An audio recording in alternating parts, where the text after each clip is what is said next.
You're tuning into the Careering with Cameron podcast, your safe place for asking all the dumb questions about finding a job.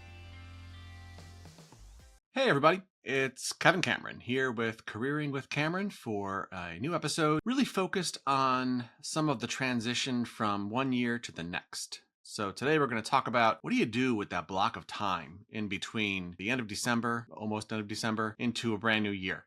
And how do you make the best use of that? I think this is a great time for people who are taking some stock in goals and plans that they have for the next year. There's so many jokes about people joining gyms and they go there twice and then they're never back there again. So we want to avoid some of those things. We also want to pick up some tools and some tips along the way here to help us launch into a very successful 2026. And so some of the things I've been working with clients on has been when they're in a strategy session where we're thinking about what's next in their career, or they're starting a career out of school, worrying about that internship that they need to find, and also the folks who are in outplacement with us that are looking for the next position. Maybe they are getting to a place where they're somewhat disappointed, I'll call it, in the job market. All of those folks come together with one common need, and that is, we've had a podcast already talking about making sure you don't take your foot off the gas in terms of networking through the holidays. That's very true. It's still true. Even in this week of time between, still true. But the other piece of this is you have some time where there won't be as many activities or events to network in. Ideally, it is a more or less global downtime where you don't see many activities that are happening for parties and whatnot. Maybe there's more family activities. A few things you can do to help, okay? One of the hottest things that we're seeing and hearing, and this is not going to be news to you guys, is the use of AI in your day job. Not just asking ChatGPT questions, but really being able to leverage the power and the capability of AI in your day-to-day work. That does not eliminate people who are not in a day job, quote unquote. That just says, as part of your day, you can utilize AI to help you be better, faster, smarter, whatever it may be. And so this span of time in between end of December, January, where there's not a lot going on, is a great time to identify some skills you would like to brush up on. It's not going to be anything that's heavily scheduled, so you can still certainly go to those family events and activities and still make some time to improve your skills at the same time. I cannot recommend enough taking some type of either webinar or a course online or a course in person if possible, something that you're keeping in front of you at this point in time during the year. Certainly going into next year, you're probably not going to finish it that week. I don't think it's going to be that neat, but certainly building up your skills. And AI is a great way to do it. It's something you can add to your profile. Your experience learning AI is something you can share on LinkedIn. It's a way that you can notify the people around you that you discovered a new interesting tool that you can partner with, whatever your AI preference is. And it's helped you to do the following. That's a great way to A, be noticed, B, have people who would love to have more time to spend on AI and are not planning or listening to this podcast to reach out to you and say, how did you do that? Can you help me to do that? So it's another conversation starter for you to connect with people. Absolutely, positively something to look at.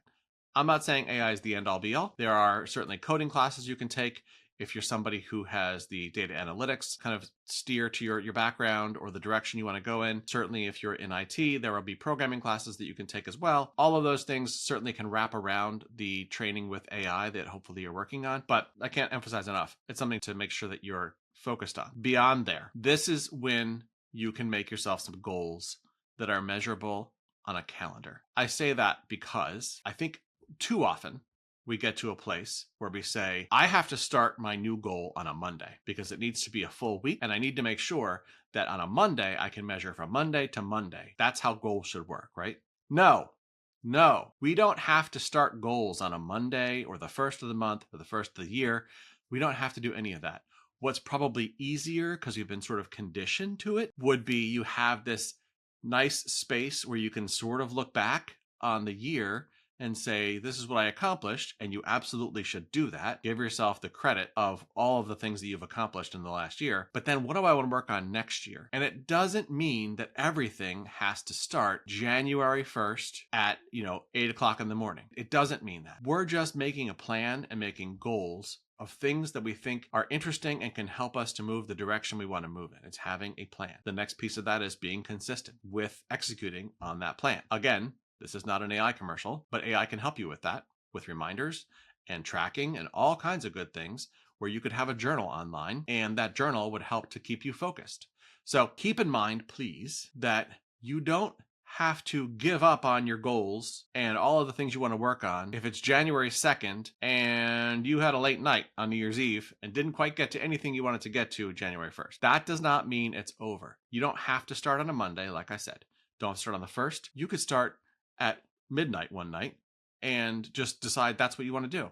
So my point is, make sure that you know what those things are you want to work. If they are job search related, it's a good time to figure out what you can participate in that would help to build your skills based on what you're looking for. The next piece of that would be coming up with some folks to reach out to from a networking perspective. Everybody, for the most part, is walking into a new budget or a new view of what the direction is of the organization for this year. There's going to be so many meetings around this, right? Plan, strategy, all that good stuff.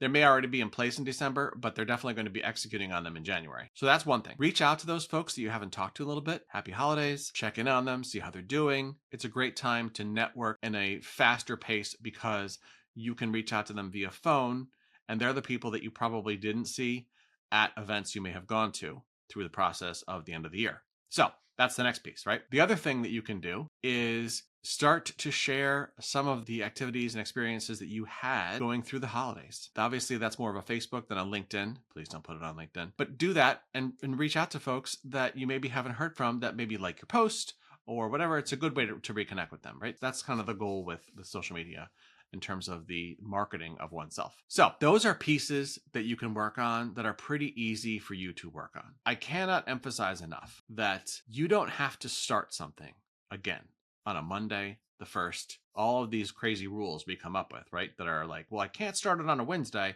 because that's not a full week. And I'm not sure if that's going to be, I don't know if I'm ready if I start on a Wednesday. I'll be ready on Monday. We're not ready on Monday. Just like I guarantee you, from December to January, many of us will not be ready to start new goals and plans and follow up on those. So starting some of that now, where you have a list of the things that you want to work on, is ideal. The next piece that I recommend in terms of goals and making sure you're executing on what you need to execute on is take 3 things a day. You're going to work on 3 things. That's all. No more than 3. You don't have to get everything squared away the first week of 2026. 3 things. And take the hardest one and do that first. And the reason that we're taking the hardest one and doing it first is because the hardest one is the one we tend to push off forever. And once you take the task, job, project, whatever it is that you feel is the hardest one you have to deal with, and you finish that, everything else gets easier. So go and figure out, what is that project that slides off the corner of my desk and it's sitting there looking at me all the time? And I'm not just talking about the dog. The project that's sitting there staring at me that I need to look at and deal with, but I just don't really want to. It's not exciting. It's not fun. It just needs to happen. Go and knock that out. Get rid of that thing. The emotional lift will be huge. The power you'll extract from that to be able to take care of other tasks and jobs and things you need to take care of will also come from that being completed. So it's just one more thing to check off. If you're a list checker, check it off on your list. If you want to put lists on your phone and check boxes, do that too. Whatever works for you, but make sure you have a few things. And make sure that you can look back on what you've completed with those tasks and say, hey, I got those done. That was great. I finished those. So don't just crumple it up and throw it in the trash can. Make sure that you have a place to review to say, I knocked that out. I knocked this out. These are all things that are done. Now let's look at the next wave of jobs I have to work on, right? So those are all pieces in getting through the holidays, starting a new year, that will help you to have a plan. The beginning of the year for people who are facing career search is a challenge because we've gone from having the experience of going through the holidays. Everything is a little easier in terms of being around people. January comes. It's cold, it's dark, it's a tough spot to be in terms of being in career transition. However, if you do follow this instruction and you have a list of things you need to get rid of, need to finish, need to complete, it will be easier. The other piece of that will be if you get started before everybody is back in their respective places, you'll be one step ahead. It's kind of like when you wake up earlier than everybody else in your house. And you do that so you can get your jobs done, right? Or you get on your email on a Saturday or a Sunday, because that way you can answer some emails, work on a plan, and you're ready to go on Monday morning. It's very similar. I can't recommend it enough. Spending some time in that space to really kind of prepare for what you want to work on at the beginning of the year and further into the year, and making sure that those are things that are recorded and you have an idea how you want to work on them. Lastly, the beginning of the year is still plenty of time for you to reach out to people and check in on them and see how they're doing. Ask them how their holidays were. So you can still use that. You have a few weeks of time to be able to do that. And then we get into February, March, and we're looking at spring, right? But the timing of that is typically that you can still get a hold of people relatively easily, maybe easier than even at the end of the year. So make sure that you're doing that. Make sure you're following up. Make sure that your lists are organized in terms of the people that you rely on for networking. Make sure they're updated. Holiday messages have been sent. If you somehow missed holiday messages, there's always wish you a happy new year type of a message that you can put out. There's all kinds of things you can do there, but make sure that they're organized so that you can move forward with them. The last piece is really to make sure that self-care is part of your thought process going through the end of the year. Make sure that you have a plan for how you are going to care for yourself and feel good about you. Going through the process of job change, regardless of the category you fall into that I talked about earlier, making sure that there's self-care makes a huge difference. And I mean, making sure that either you have some exercise programs that you can do that you enjoy, maybe you don't enjoy them, but they're things that you feel a reward that comes from them, making sure that you have time for those activities. So don't fall into the trap of, I have to start on Monday, and if I miss Monday, it'll have to be next week. The self-care is the same thing. It doesn't have to start at any specific time. It just has to start, right? So that's the next piece. And then 2 more concepts I want you to keep in mind, because I do want you to have a really strong beginning of the year. One is that activity solves almost all issues. So having activity, regardless of how confident you are that it's going to bear fruit, having activity that you're involved in makes the fruit much closer than it would be if there's no activity. Okay. So activity. Second thing, consistent. We live in an environment where everything is immediate. I need this now.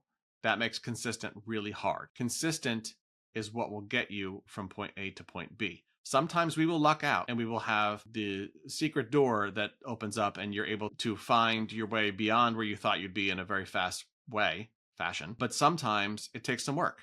And that work comes from being consistent. If you don't remain consistent, if you let go and say, this isn't working out, I'm just not going to do it, I'll figure it out some other time, that's going to make restarting so much harder. So make sure you're staying engaged. You're staying consistent. You've got goals that are manageable, that you know you can fulfill on a daily basis. Make sure you've got projects that you're completing on a daily basis. You don't have to build rocket ships every day. You just have to be consistent, have activity, and accomplish goals every day. And then you'll be on your way. I hope you enjoyed this podcast. I hope it's helpful. I wish you all a happy new year, and I look forward to hearing from you. Would love to see comments in terms of some of the goals that maybe you're setting for yourself for this year, things you want to work on. Would love to have those as some of the responses to the podcast so I can check in with you as well. Be happy to do that. And then also, certainly, if you enjoyed this podcast, please rate us 5 stars. Make sure that you're subscribing and share it with somebody that you think could benefit from a little bit of a shot in the arm in terms of how we're going to start this year off and how we're going to be successful. Thank you so much for listening. We'll see you next time. Stay in the loop at careeringwithcameron.com/talent connect, or check out our website, www.talent-connect.net.